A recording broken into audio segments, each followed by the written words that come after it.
Assalamualaikum warahmatullahi wabarakatuh. Perkenalkan, nama saya Syarifah Khadriah.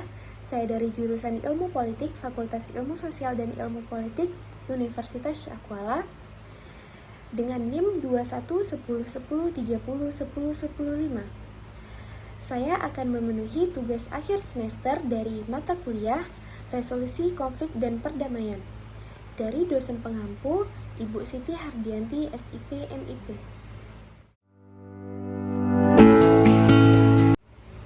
Baik, di sini saya akan menjelaskan tentang konflik Amerika dan Kuba. Baik, saya akan menjelaskan terlebih dahulu tentang latar belakang dari konflik Amerika dan Kuba. Nah, apabila kita bahas tentang konflik Amerika dan Kuba, itu sangatlah panjang dan terjadi pada abad pertengahan ke-20. Baik, pada latar belakang pertama tentang konflik Amerika dan Kuba yaitu adanya pemerintah Batista. Nah, pemerintah Batista ini pada tahun 1952 atau biasa disebut dengan pemerintahan Batista Fulgencio bekerja sama dengan Amerika untuk dapat meraih sumber daya alam yang ada di Kuba. Kemudian, pemerintah Batista ini merebut kekuasaan dengan kudeta militer dan juga dengan memerintah dengan tangan besi, sehingga itu sangat memunculkan konflik antara Kuba dan Amerika.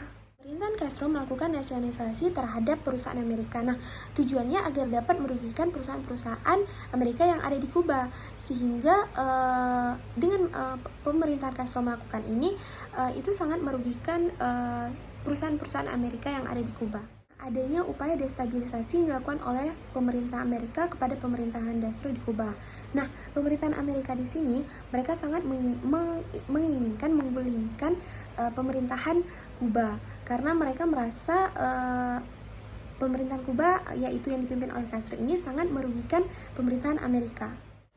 Baik, selanjutnya saya akan menjelaskan tentang faktor-faktor konflik Amerika dan Kuba.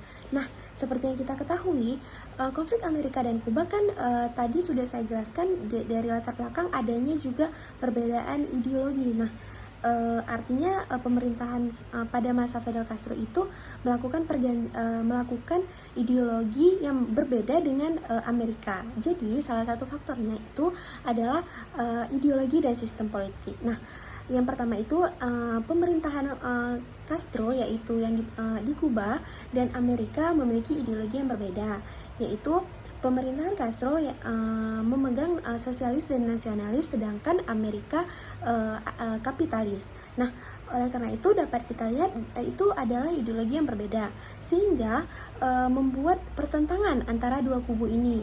Kemudian pemerintahan Castro ini melakukan nasionalisasi terhadap perusahaan-perusahaan asing yang ada di Kuba. Nah, perusahaan-perusahaan asing ini juga termasuk perusahaan-perusahaan Amerika, sehingga dengan adanya nasionalisasi tersebut, pemerintahan Amerika merasa terancam dan khawatir terhadap ekonomi yang akan turun karena dari pemerintahan Castro ini melakukan nasionalisasi. Nah, itu sangat menimbulkan kekhawatiran bagi pemerintah Amerika. Kemudian, pemerintahan Amerika melihat kepemimpinan Castro pada saat itu akan mengancam komunisme di negara, apalagi melihat kedekatan antara Kuba dan Uni Soviet. Nah, kemudian itu akan menimbulkan kekhawatiran bagi Amerika sendiri. Nah, kemudian adanya dukungan yang diberikan Amerika terhadap kelompok oposisi yang ada di Kuba. Nah, apa maksudnya? Ialah pemerintah Amerika secara terang-terangan menampakkan bahwa ia mendukung kelompok oposisi yang ingin menggulingkan si pemerintahan Castro ini, kepemimpinan Castro ini di pemerintahan Kuba. Nah, jadi ialah seperti mereka ingin membunuh Castro. Kemudian, pemerintahan Castro juga melakukan pembatasan terhadap pelanggaran hak asasi manusia, sehingga banyak dikritik oleh warga negara yang ada di Kuba. Kepemimpinan Castro juga melakukan pembatasan terhadap kebebasan sipil.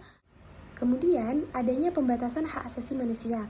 Kepemimpinan Castro ini ia sangat membatasi pelanggaran terhadap hak asasi manusia, sehingga ia dituduh sebagai adanya pelanggaran kebebasan hak sipil, menekan oposisi politik, dan menekan kebebasan pers.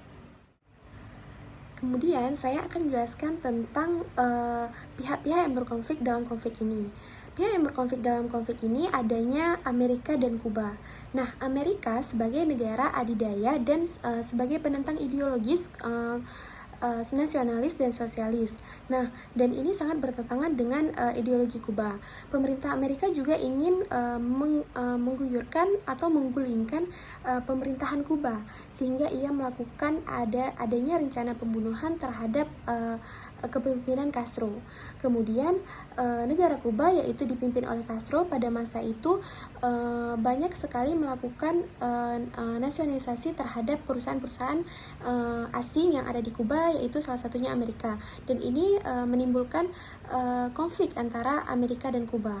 Nah, jadi pihak-pihak yang berkonflik dalam konflik Amerika dan Kuba adalah negara Amerika Serikat dan Kuba. Nah, kemudian Amerika juga sangat memegang ideologi kapitalis yang sangat bertentangan dengan negara Kuba. Kemudian saya akan menjelaskan tentang tahap-tahap penyelesaian konflik.